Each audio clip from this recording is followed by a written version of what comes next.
Welcome to White Knoll High School.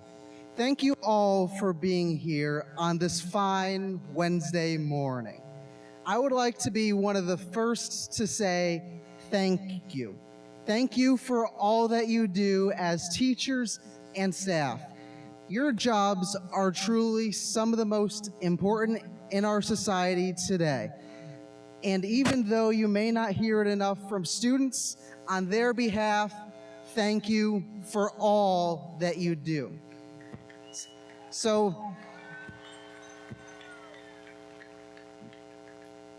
And now, may you please join me in standing for the Pledge of Allegiance. I pledge allegiance to the flag of the United States of America and to the republic for which it stands, one nation, under God, indivisible, with liberty and justice for all. Thank you very much, and please be seated. And now please join me in welcoming my colleague from Pillion High School, Ian Kell.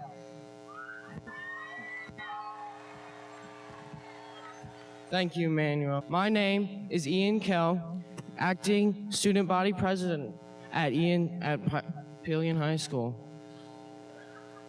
This is my junior year, and along with a very full academic schedule, I'm also an active member in the Student Council, FCA, Beta Club, and Lock Club.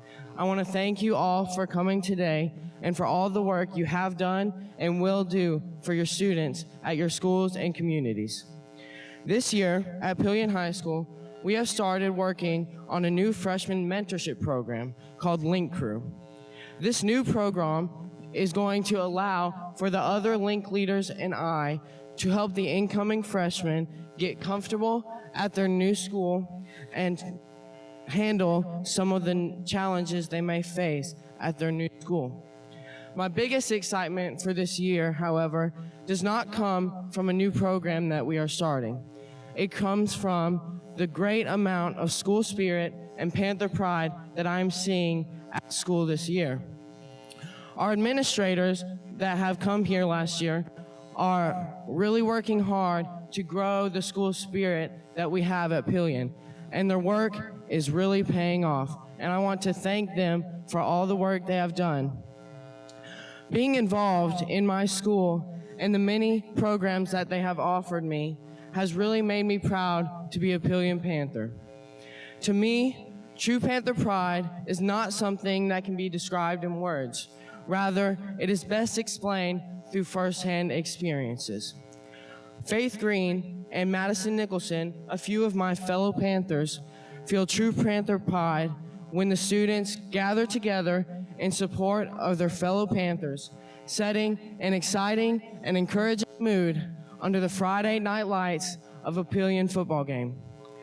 I feel true Panther pride when the marching band and student section play and sing the alma mater with the football team after every game, win or lose. My amazing band director, Mr. Haga, feels true Panther pride when he hears the cheering of the Pillion community at every band event and competition. As you can tell, true pride in one school or community is not something easily described in words. Instead, it is a feeling you know only as soon as you hear it, see it, or experience it. I wish all of you luck as you begin the new school year, and I know you will do great things for your students and communities. Thank you, and God bless.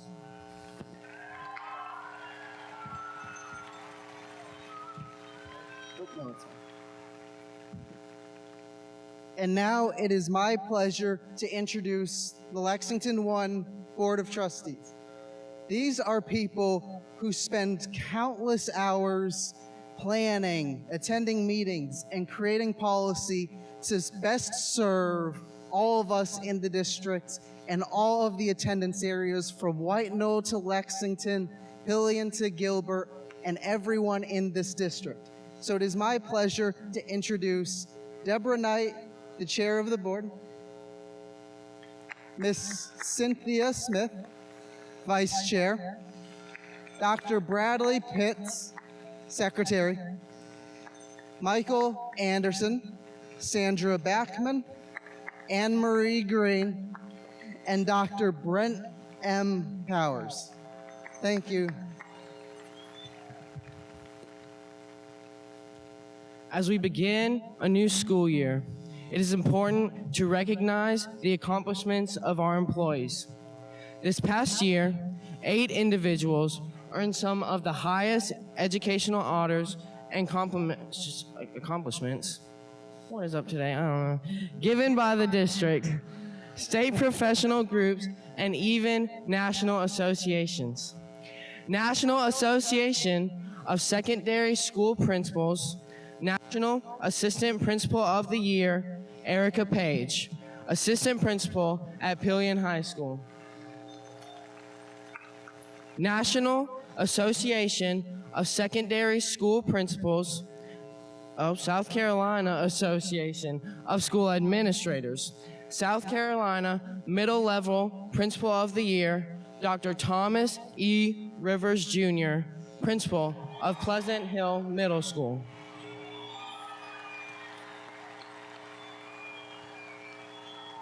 South Carolina Association of School Administrators, South Carolina Secondary Principal of the Year, and finalist for National Principal of the Year, Dr. Luke Clamp, Principal of River Bluff High School. Lexington District 1 Nurse of the Year, Karen Linhart, Saxagatha Elementary School Nurse.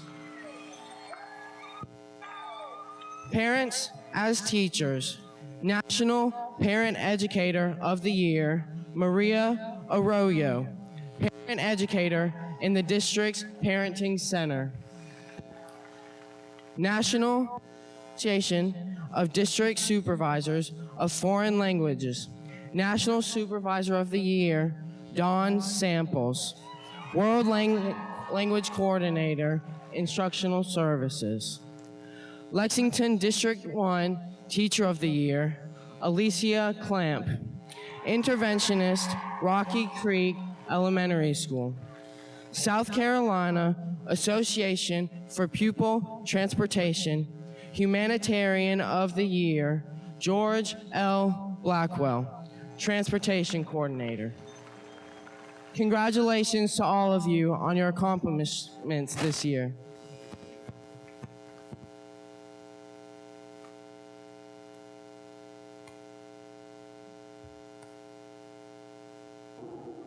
And now please join me in giving a welcome to a man who needs no introduction, but will get one anyway, Dr. Greg Little, a man who has been described as the Energizer Bunny because he never rests, and as a parent and superintendent for the district, he always works and strives to do his best to work and better serve all of us. Thank you, Dr. Little, for all that you do. Wonderful job. Absolutely wonderful job. Thank you very much. All right, Lexington won.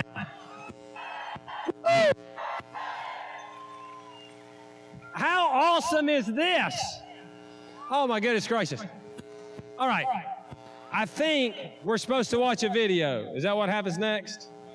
All right, just as an aside, just to let everybody know, I do not have a script for anything I'm supposed to say after this speech. So FYI. All right, if you could turn your attention to the Jumbotron. The vision is where you think in your mind, what will my life be when I grow up? To empower somebody means, like, don't let them think bad about themselves or let them be down. One, me, everybody. When I design something, I always think about the positive impact and the negative impact it's going to have on other people. And I think about what other people might think about my design. So I put not only my opinion but others into the design process, and I make a blueprint or an outline of what I think I want to achieve. When I think of students being empowered, I think of freedom, the freedom to make whatever choice they want to make in their life. So helping them to be whatever they want to be in their life. When you refer to students, no matter what you say, like, you think all students should have the right to learn, all students should have the right to learn. So design your future to me means, like, if you want to plan out something, so if I wanted to be a vet tech, I would want to plan out stuff to what I needed from science and math. Someone empowering in my school is the principals or the assistants or the teachers or the nurses or the lunch ladies. Every specific kid is important, and every specific kid learns a little bit different, and they need maybe a little bit different tool. In my future, I want to go to middle school, high school, and get a good education, and go get a good job, and get a lot of money so I can buy all the stuff I want in the future. We empower our teachers to develop curriculum and teach our students so they can become productive and successful. Each child, it kind of means, like, each student, like, needs help with whatever they want to be when they get older in the future. Make a change and a difference in whatever space they're in, whether that be a lawyer, a doctor, a teacher, a road worker. Whatever they're doing, they have the freedom of mobility because they are educable, and they have the tools in their toolbox to do what they want to do. Freedom. Empower means to help others, not only just yourself, but help others as well, positively. Make a positive impact on yourself and others in your community. Every student, like as a whole, not as different parts, because we is bigger than me. Empowering each child to design the future is providing them with what they need, regardless of what school they attend in Lexington 1. It's really about student needs and taking care of our students. I feel like it's a balance between who empowers who. Like, whoever looks up to you, like if you look up to someone, they empower you, and if someone's looking up to you, you empower them. It's just one child, no matter how they are. A vision is not just something you see yourself, it's something you see for your whole community and the world. Empower each child to design the future.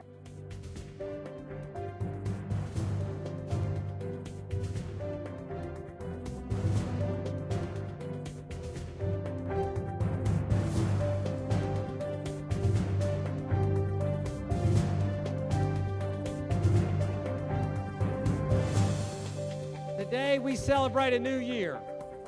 Today we celebrate a new opportunity to learn and a new opportunity to grow.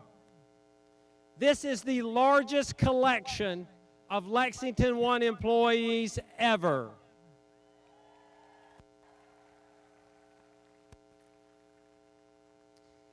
You know, you saw our vision about empowering each child to design the future. When we think about the future, that can be a scary place. Primarily because we don't know what's going to happen next. Now, this summer, I did maybe the scariest thing of all. I didn't skydive. I didn't bungee jump. I was teaching a 15-year-old how to drive. As I sat in that passenger seat, I wasn't sure if I was going to have a future or not. An underrated part of this picture is look what my daughter's doing in the back seat. Notice she's thumbs downing this experience. Well, last year I watched a film that talked about the future called Most Likely to Succeed. And in that film, they describe a future where technology improves our lives, but at the same time accelerates and begins to replace jobs that we once thought untouchable. So the question for us as educators is, how do we prepare children for a future that is defined by ambiguity and uncertainty? For example, a college degree is no longer a guaranteed success. Districts across the country are struggling with this because the rules have changed, and yet they're still playing the same old game. Let's take a look at the board here, and let's look at how the future is going to be different.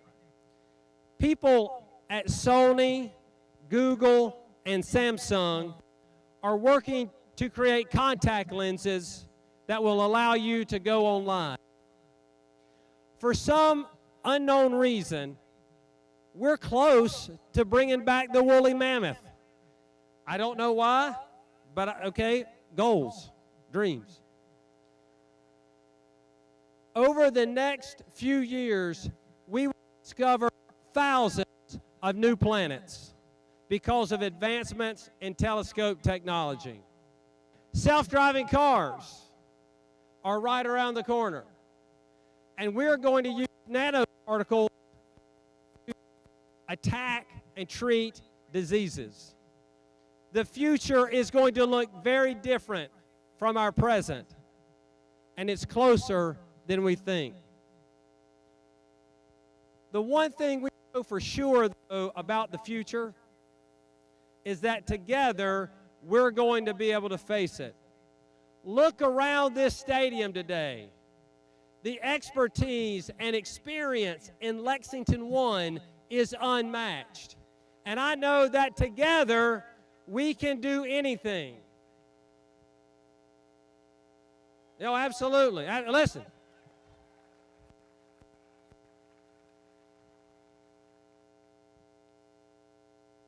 This year is also going to be the first year of our new strategic plan. Now, this strategic plan differs from our old one in a couple of different ways. First, we wanted to have a 3-year plan instead of a 5-year plan because we want to be more flexible, more adaptable, and ready to face the change that's coming our way. Second, we built the strategic plan focused on the good work that's already being done in Lexington 1. I want to be clear about something. Our new strategic plan is not a list of initiatives. It is about high leverage strategies that we believe can propel us forward. When we think about this future, this uncertainty, we need a clear direction. We need a North Star. That's what our vision is all about, to provide direction, to foster conversation, and most importantly, to call us to action. A vision has to be more than a saying on a wall. It's a reminder of what we must do. It's a reminder of what is at stake. The children who are successful in the future will not sit on the sidelines. You saw these two young men earlier that introduced us. These are the products of Lexington 1. They're not going to sit on the sidelines when they go off to college and when they take jobs. They are going to seek answers to their own questions. They're going to blaze their own trails. And most importantly, they are going to design their own futures.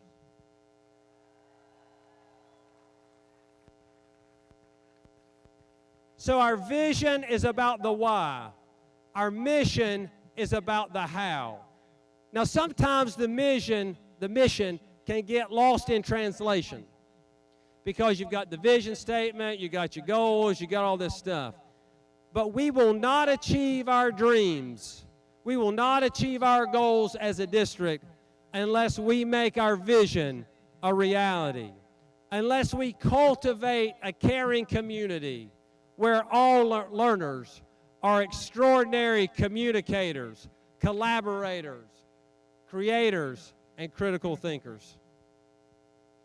So what does this mean? If that's our vision, if that's our mission, what's the so what? What does this mean for Lexington 1?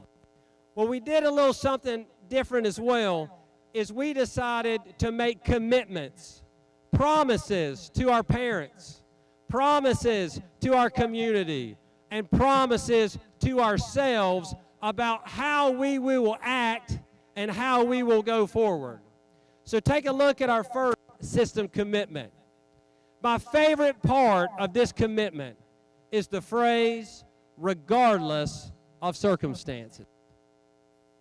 Now that's a tough one. Our children come to us with challenges. Our children come to us with difficult circumstances. But I've told you before, and I'll tell you again, I believe that the best day of a child's life is the day they become a Lexington 1 student. Because that's the day they meet you.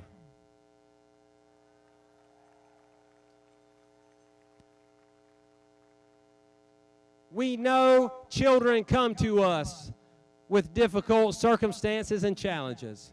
But I am proud to work in a district where we do not use those circumstances and challenges as an excuse for failure. This commitment also speaks to something else, that in our district, it's not just enough to graduate. Graduation certainly is a goal, but it's not the goal. The goal is being prepared for what comes next. And that leads us to our second commitment. It's not a new initiative. This is not just a poster. We're not all of a sudden doing power skills. This is about how we develop our children each and every day. Because when we think about that future and that uncertainty, if our students have the skills and dispositions prepared to take that next step, then they can be confident, and we can be confident that we're prepared for what's ahead. Our third commitment is that our schools are service-oriented centers of learning, committed to family community partnerships. You know, last year I heard Coach Bennett tell a group of teachers, the traffic's so bad because the schools are so good.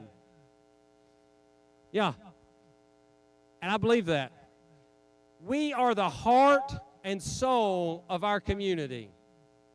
This summer, I went around to different F3 workout groups, and we host those groups on our campuses. And not only being sore and sometimes quite dirty from rolling around in the grass and all this kind of stuff that they do at these workouts, it is fun, but it can be dirty. When I think about that, it's a reminder that our schools are places where it comes together. And we want to continue to build that trust with our parents and with our community. Our last commitment, and this is an important one, because our children will never achieve their dreams.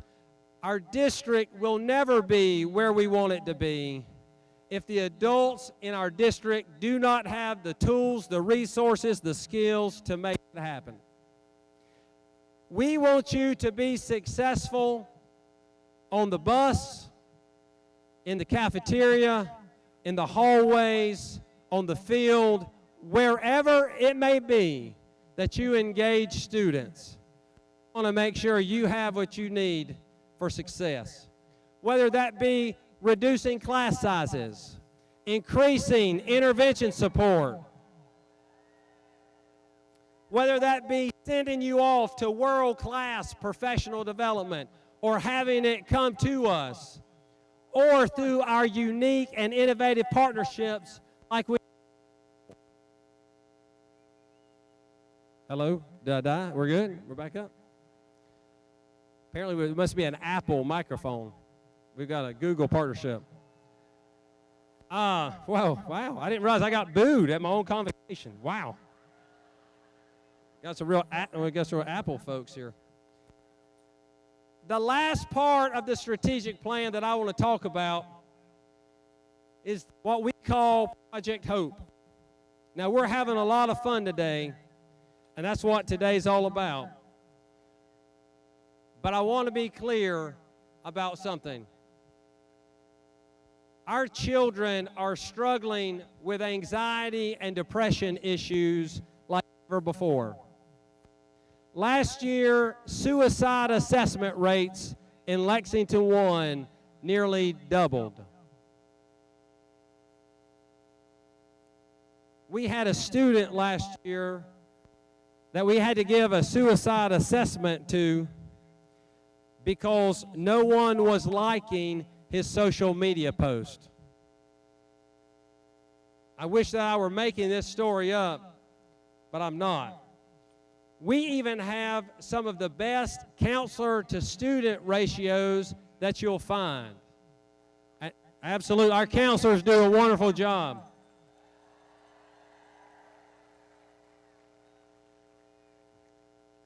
But even that number is 300 to 1. So this year, we're partnering with Lexington Mental Health. We're hiring 14 mental health counselors over the next 2 years.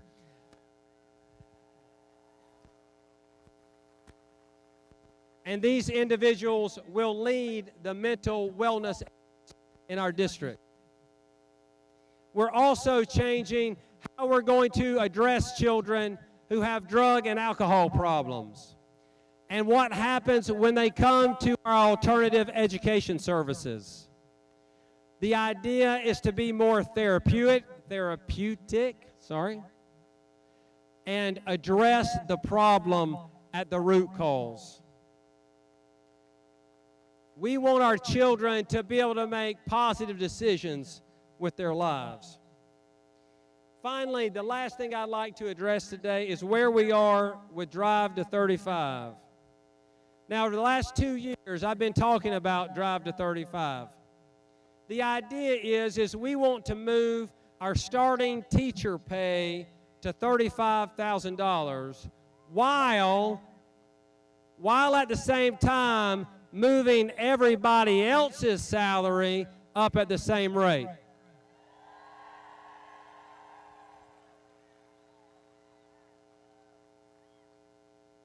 So I want to give you an update.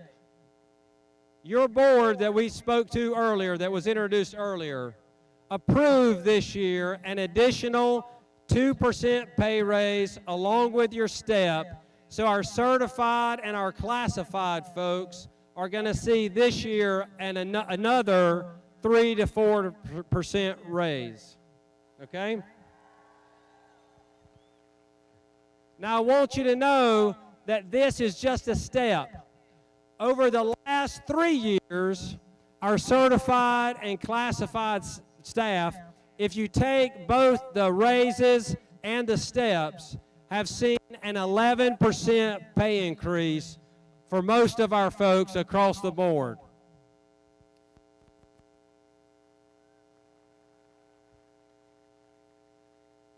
I believe that our most important resource are the people who are sitting in this stadium. And the board and I commit to you that we will continue to focus our efforts on making salaries more competitive.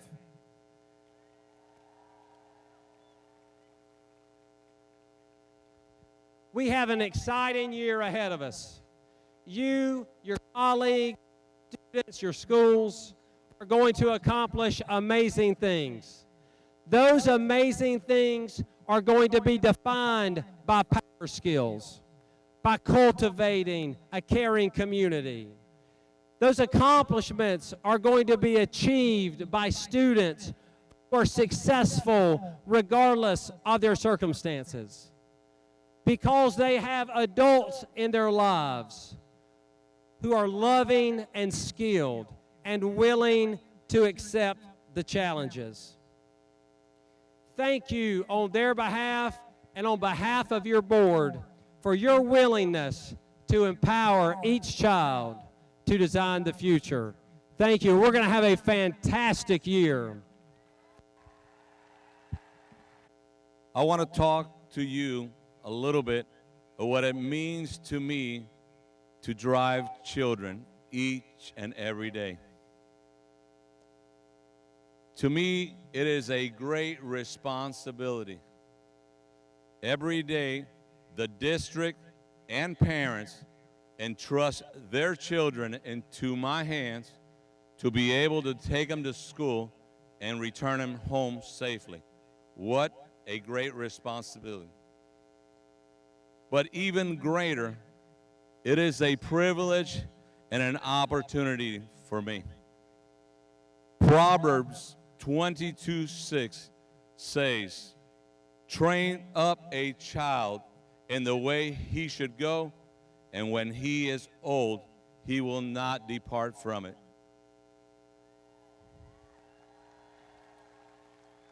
So every day, I have an opportunity to make a difference in the life of a child, an opportunity to help train him up in the way he should go. You may ask, how do you do that? Well, I compare myself to a farmer. The farmer goes out each year and plants his seed and expects a return of crops or some kind of fruit. Some seeds will produce quickly, like corn, tomatoes, cucumbers, and peppers, and some may take a while. For example, if he plants an apple tree, he may have to wait several years for that tree to grow and produce fruit. Then some seeds, depending on the farmer's age, may not give fruit till he is gone, but they will give fruit. As a bus driver, every day I step on that bus, I carry a bag of seeds, and every day as children step in or out of my bus, I have an opportunity to plant those seeds. They may maybe in the form of a smile, a gesture, a pat on the head, an encouraging word, or even a word of comfort. Maybe I am the only father figure in their lives, or the only friend or mentor, or the only one that will listen to what they have to say. Over the years, I have planted many seeds. Some have produced fruit right away, and some have taken years. I specifically recall a young lady who rode my bus from her 6th grade year to her 8th grade year. She was a little rough around the edges, and several times I had to talk to her grandfather, and he would make her apologize to me. People would try to stir her up, and she would get upset and wanted to retaliate. But I would constantly tell her, don't let people pull your strings. Don't worry what they say. Always do your best. Be a leader and become someone. I never forget the last day of her 8th grade year. As she was getting off the bus, she turned to me and said, "You know what the saddest part of this day is?" And I said, "No." And she said, "That you will never be my bus driver again." That summer, she moved away. At that moment, I thought, there's the fruit of all those seeds. But I was wrong. Because the next year, as I made my stop in front of the house she used to live in, a car came down the street flashing its lights at me, and then her and her grandfather came to my bus, and she said to me, "Mr. Juan, I made the National Honor Roll, and if I ever make it big, I'm gonna take care of you." Her grandfather said, Sir, thank you for what you have done for my granddaughter. And then is when I realized that those seeds had given their fruit. Now, some seeds, I may never see them produce any fruit in my lifetime, but they will produce fruit somewhere 15 or 20 years from now, but they will produce. As we begin a new school year, I challenge each and every one of you to fill your bags up with seeds. And as you encounter our children this year, may you plant as many seeds as you can into their lives, and so they may have a better tomorrow. God bless you, and God bless Lexington 1.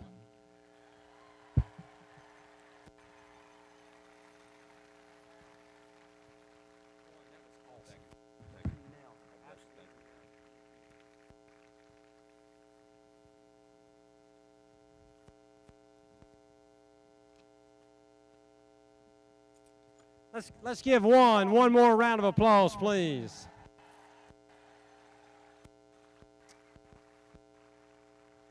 It is also my pleasure today to welcome the Lexington 1 District Teacher of the Year, Alicia Clamp.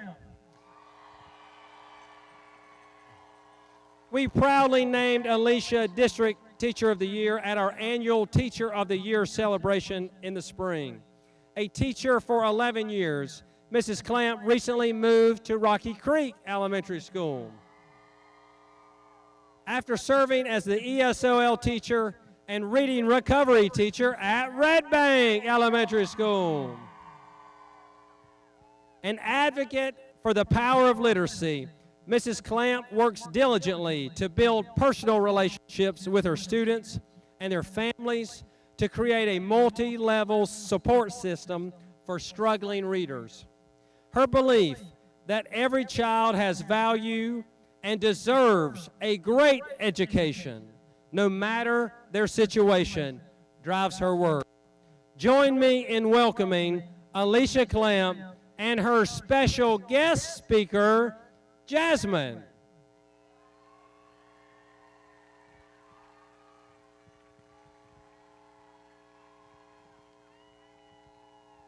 Good morning.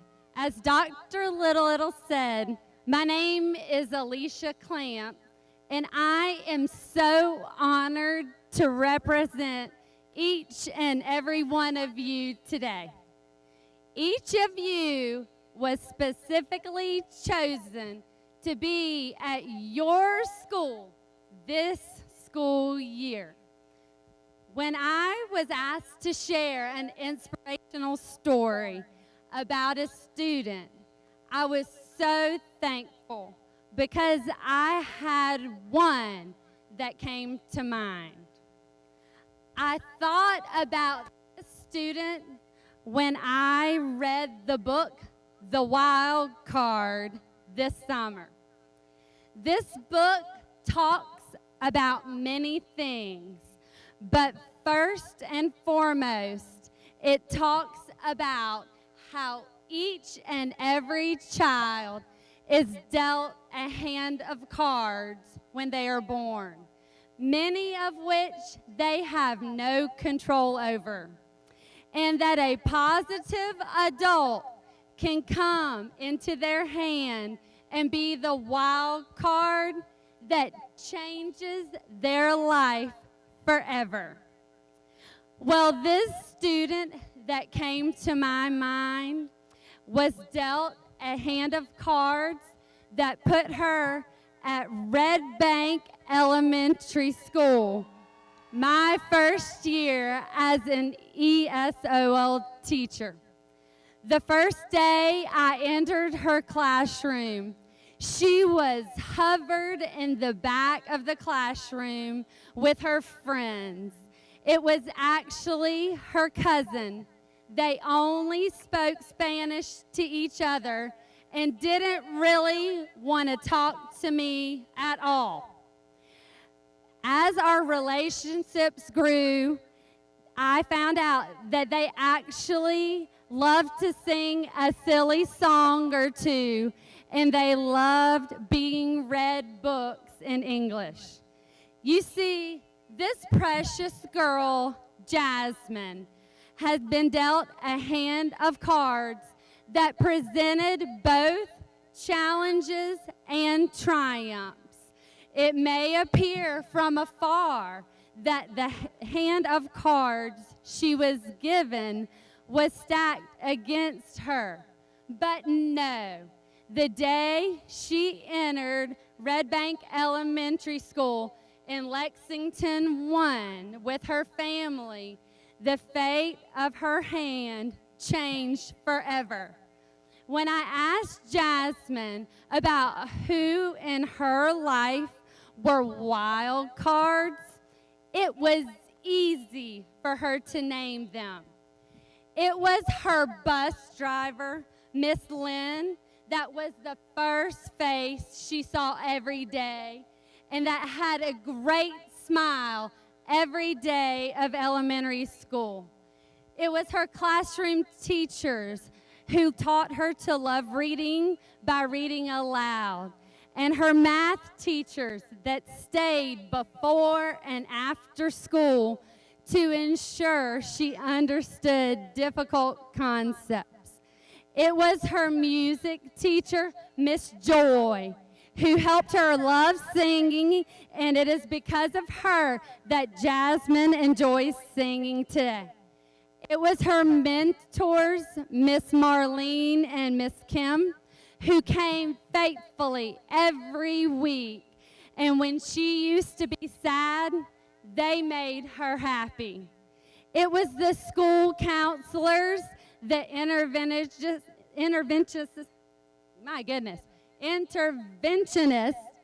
it was the custodian, Miss T, who would help bring a smile to her every day. Finally, it was the principal, Miss Watson, and I will quote what Jasmine said. Miss Watson loves RBE.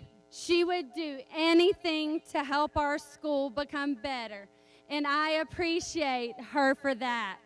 Not only for me, but for everyone. You see, many of the wild cards are sitting in the audience today and may have never known the impact that they had until right now. And honestly, I could stand here today and tell you thank you for all you have done for her. But I thought she might like to say a few words. Will you please join me in welcoming Jasmine?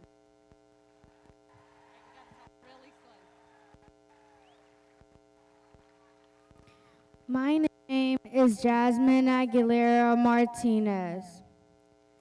I am a rising sixth grader at Caroline Springs Middle School. I am happy to be here today. All of these people have impacted my life and made a difference in my life too. And I want to say thank you.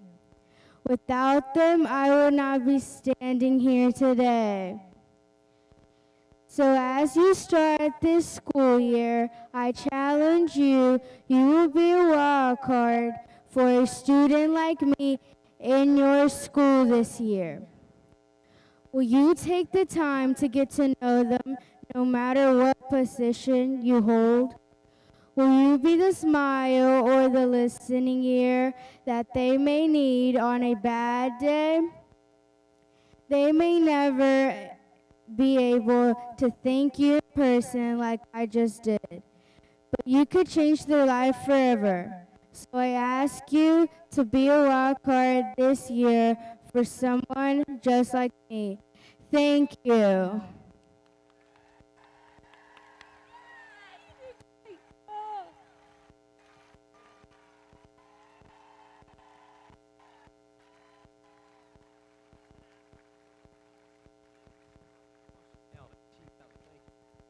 All right. Let's give it up for Jasmine again.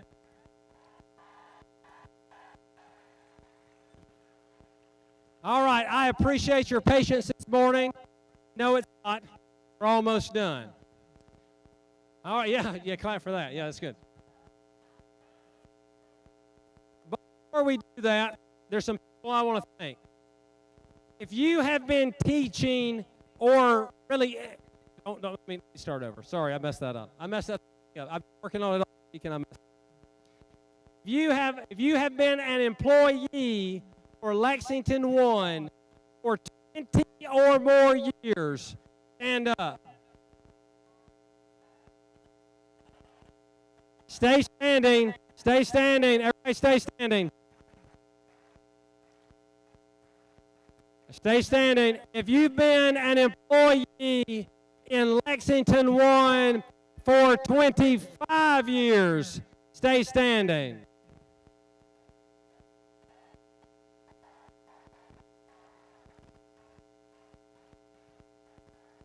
If you have been an employee in Lexington 1 for 30 years, stay standing.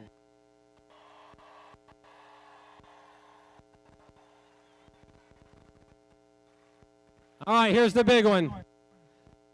An employee in Lexington 1 for 35 years. Who's still standing? Tim Hamby? Who else? Who else is standing? Here? Yeah. All right, do we have 40? Is anybody still standing? We're here. All right, so do we have 40? Margaret Mitchum? All right, anybody else? All right, we got somebody out here. Okay, I can't see from down here. Over here? All right. Let's give these folks another round of applause.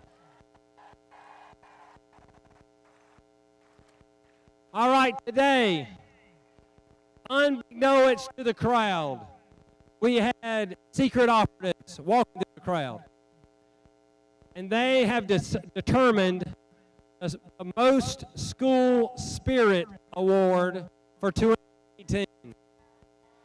The winner of the School Spirit Award is Pleasant Hill Middle School.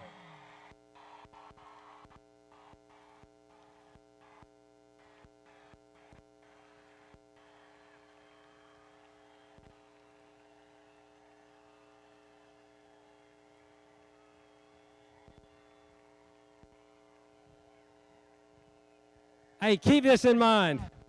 If you think you're hot right now, imagine being the Pleasant Hill Cougar. All right. There were lots of students that were here today. Let's give a round of applause for the Pillion High School, White Knoll High School, the students, the staff. Thank you, Brian Hearn, Ted Daltrey. Thank you so much. All right, the last group of people I want to thank. It took a ton of work to get you here today. So let's give it up for our bus drivers, transportation, operations, central services, everybody else that made today possible. All right, now I need a favor. I need a favor from everybody. All right, bus drivers first. We need you to go ahead and head to your buses. All right? Bus drivers go first. I need help from the crowd. What do we say? Leave no trace. If you have a plastic bottle, fan, program, Bojangles card, whatever you have, I need you to take it with you. Do not leave it here in the stadium. So if you will do me a favor, we'll start with the schools in the top portion. But now listen, hold just real quick. You can't stand around and talk. all the buses depend upon you to leave so that everybody else can leave. All right? Thank you so much. Have a great team.